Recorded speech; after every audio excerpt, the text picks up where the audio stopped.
Welcome to the Weird Sisters podcast, your source for Discworld discussion. I'm your host, Manning, and I'm the Vice President. Joining me is Danny, the Rice President. I go with the grain.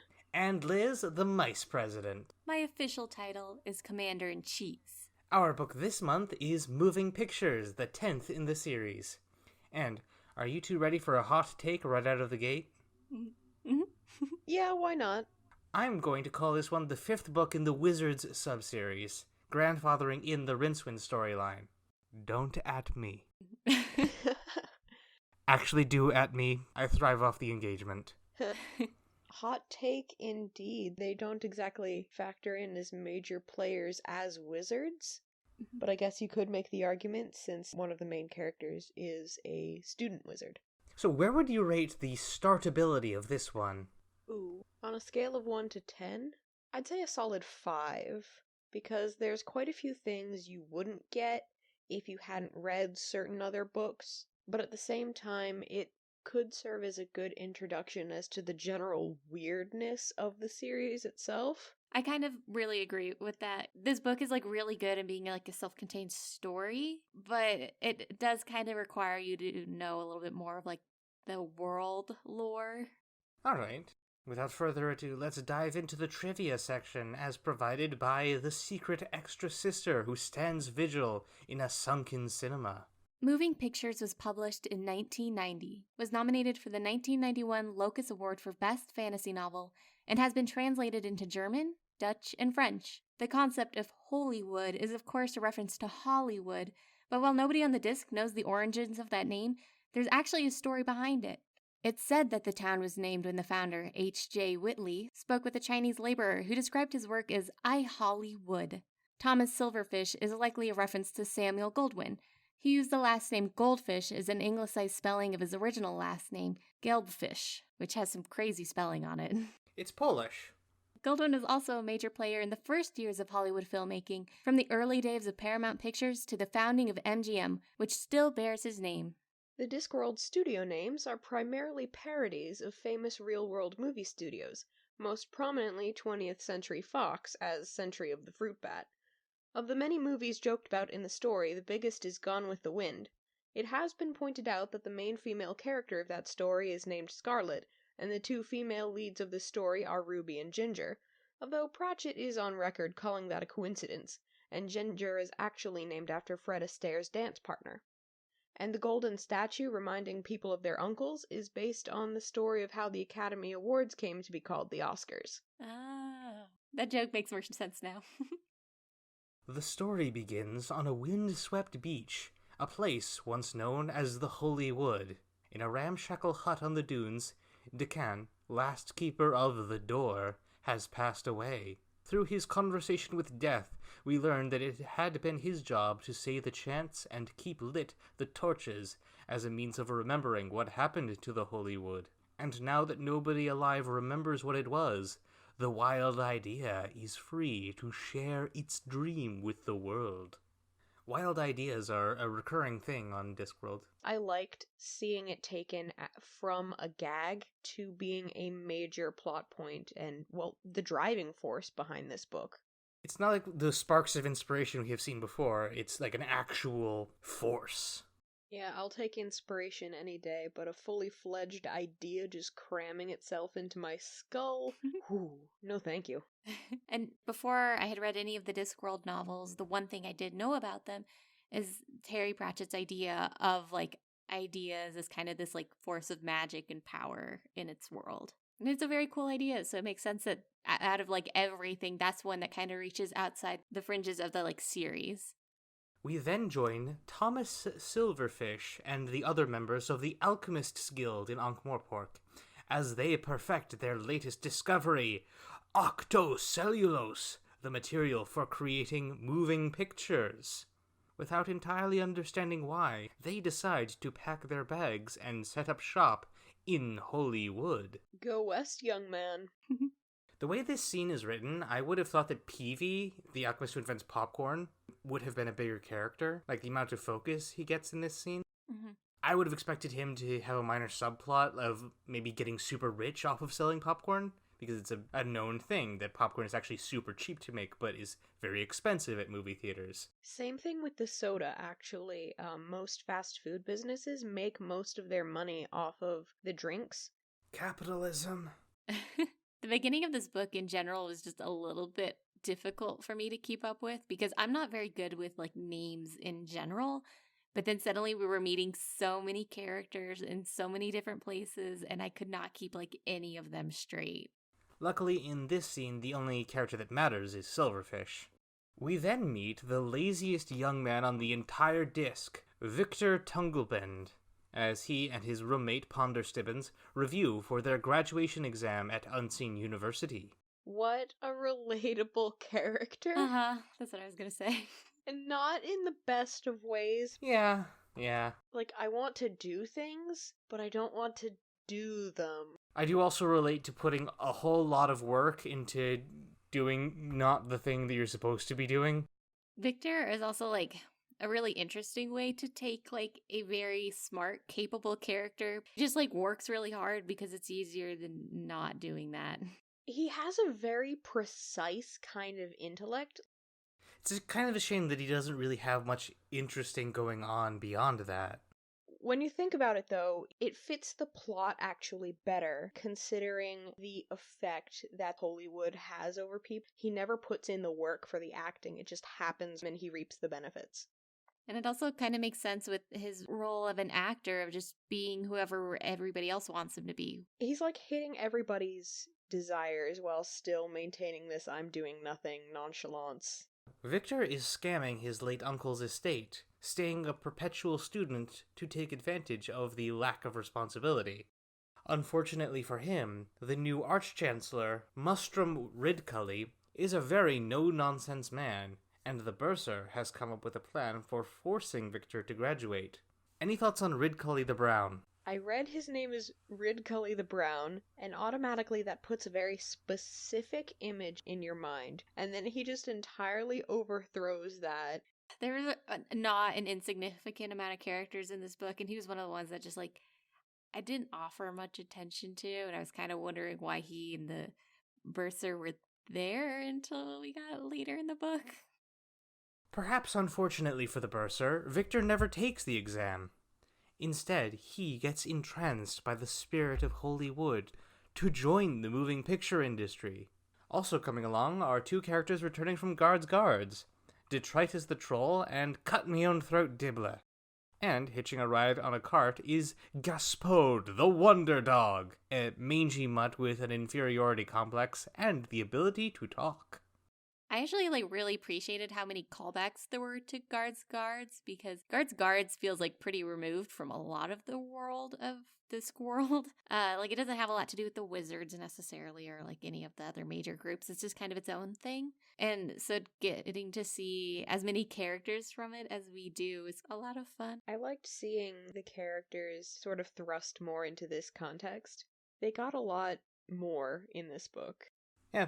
Full disclosure, I did not really keep track of the order of these books, and I didn't read them in proper order originally, so I had no idea that Moving Pictures was coming up so quick after Guards. And if I had planned better, I wouldn't have gone on that little spiel I had then about Dibbler being like the soul of Ankh-Morpork, because like that would have been a better one to have here. I will say that Detritus gets a lot more development this time with his romance with Ruby, the lounge singer. He gets to have like relationships with other characters, and because of his oafishness, that has like consequences on his character. Consequences, not like the most exact word there. So, Dibbler's salesmanship, backed up by Detritus's muscle, quickly propels Dibbler to an executive position in the Century of the Fruit Bat moving picture company. Meanwhile, Victor becomes an actor and meets one of Hollywood's rising stars, Ginger. Ginger was another one of the characters that to me I could never pin down a look in my head. She was just kind of an amorphous, glamorous being. To me, she went from kind of just a girl in makeup and an ill-fitting wig to an actual, fully made up, very early movie kind of glamour, which, looking back, is probably the intent. Yeah, my first mind pictures of her were very kind of like grown up Shirley Temple-esque. Yeah, that's a good description. Crazy curls and frilly dresses. One thing I appreciate about Ginger is she has this great speech near the middle about all of the people who never get a chance to figure out what they're good at, and I feel like that came from a very honest place. When they begin filming together, the spirit of Hollywood seems to possess Victor, and he gives an amazing performance, but winds up getting himself and Ginger fired when they leave for a lunch break. However, when the film, or Click in this world, gets shown, audiences are enthralled by Victor and Ginger, and thanks to some shrewd negotiation from Gaspode, they get rehired at better pay. Gaspode also reluctantly befriends the gorgeous purebred known as Laddie. Laddie, of course, being a Lassie parody. Incidentally, most of the dogs that played Lassie were actually male dogs, because female dogs tend to go into heat, and so that cuts into the filming time. I think this is where Gaspode starts to become more of a character, because up to this point, he's really just been a character who pops in kind of for the novelty of it. And his relationship with Laddie, I think, is a big part of that, because unlike Gaspode, who's a small, kind of unwanted dog, Laddie is the most perfect dog you could ever imagine. I don't know, I can imagine some pretty good dogs. I imagine Laddie's probably even better than that. Allow me to really quickly plug my Instagram, at @thedogsofmycommute, all one word. It's just pictures of dogs. It's a good Instagram. Thank you. It soon comes to light that, just as Victor has been infected with the spirit of Hollywood, Ginger is being manipulated by some sort of force that seems determined to open the ancient stone door to a buried temple. The two of them investigate the temple and find that it is an ancient cinema. They wind up collapsing the tunnel just past the door, hoping to seal away the power, but it is too late.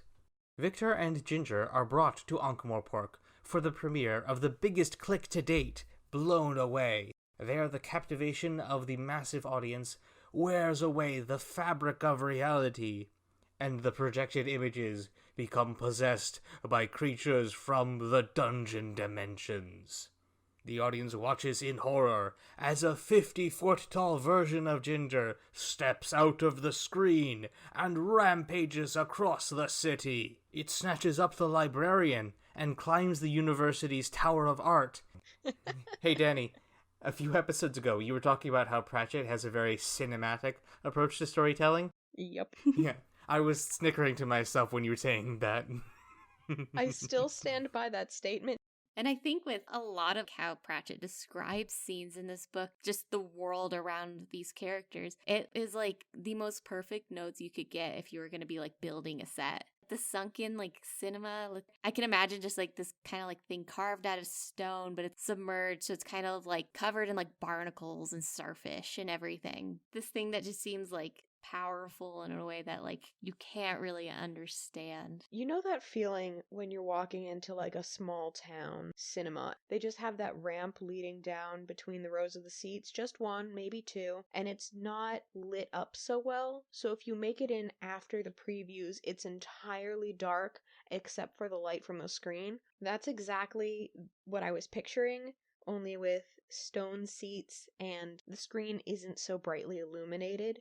It's just very dim and you can only just get the shapes of things. And I was very surprised that this book took that kind of turn, because that scene is genuinely horrifying. Absolutely. It was awesome. But also it was still kind of funny, right? Because the giant woman then grabs an orangutan for the King Kong parody. You can't see it, but I'm nodding my head emphatically.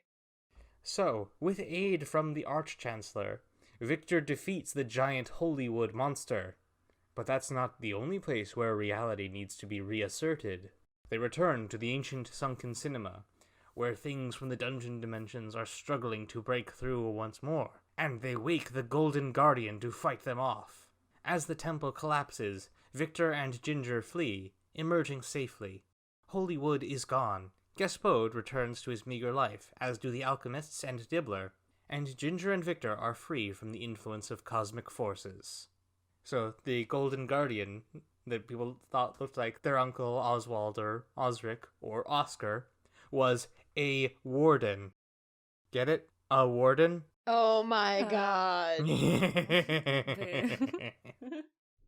Oh man, if I had made that connection, that would have been so great. Oh man, that moment where they finally put it together, like, we've been doing this all wrong. A man in front of the gate is a guard. I'm like, yes! Yes, they did it! Like, it was that kind of moment. I'm not getting over that. Yeah, so that's moving pictures. One thing I was kind of left feeling, and I want to like explain this feeling first, but kind of like a feeling of disappointment. Not in like how the book ended, but like none of the characters got like a typical movie ending. They all just went back to their normal lives. And it makes sense because obviously having them made for movie ending is antithetical to what the whole point of the book was, but it still kind of just felt a little sad. Well, there's always the promise for more, because normal in Ankh-Morpork is far from normal as we know it. One thing I didn't really touch on in the summary, there's a subplot where Dibbler keeps wanting to put 1,000 elephants in the cliques. And there are these elephant herders, like we keep cutting to, who are making the journey to Ankh-Morpork to deliver them. But that doesn't really factor into the plot. I'd have liked it if the elephants helped out in the story, like maybe they arrive in Hollywood Town and their trampling is what makes the ancient cinema collapse. I definitely think that works. Yeah, because we definitely do like spend a lot of time talking about these elephants for it to not really have any like ending. That was probably my biggest source of disappointment, but at the same time I can't fault the story for it. On like a similar kind of vein to the elephants, they spend like a not insignificant amount of time talking about how they want to like be the first company that gets sound in movies.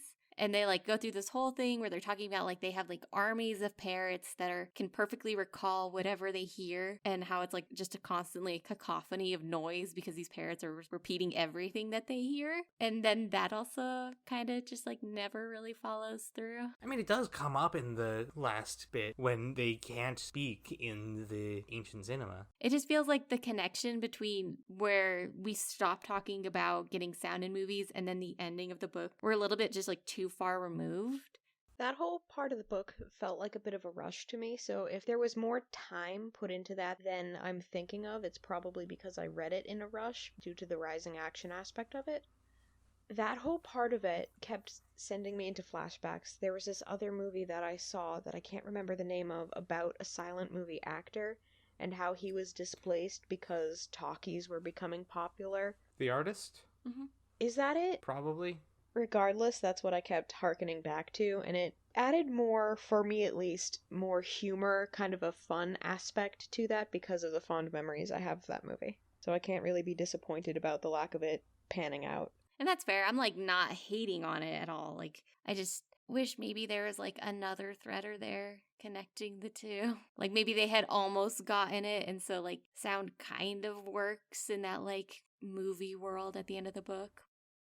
One character that I think we forgot to talk about is Soul Dibbler, Cut Me Own Throat's nephew. He basically exists to be the roadrunner to Dibbler being the Wile E. Coyote of commercials in the story. That was pretty cute, but he doesn't really factor in a whole lot to the plot. I'm honestly surprised they didn't make a Hollywood Land joke and hearken to the Rocketeer, but I might have my timelines mixed up in that. I mean, like, there was that bit, it's a film monster from Hollywood Land. Oh, I must have missed that. I'll have to go back and give it a second. I definitely plan on rereading this book. All right. So that actually brings us to sort of closing thoughts. How do we feel about this one? I really, really liked it. I wouldn't say I'm a film nut, but I really like movies, so this just played on all the things I enjoy, so I do plan on rereading it and just savoring it. Yeah, I think this book was like a lot of fun, and considering it's one of the like heftier Discworld books we've read so far, I think it's a pretty quick read, honestly. And especially like if you're a film or movie fan, like it's gonna be like completely in your wheelhouse. Oh yeah, we didn't even touch on like half of the stuff that gets referenced in this book. Oh, there's so much. Mm-hmm.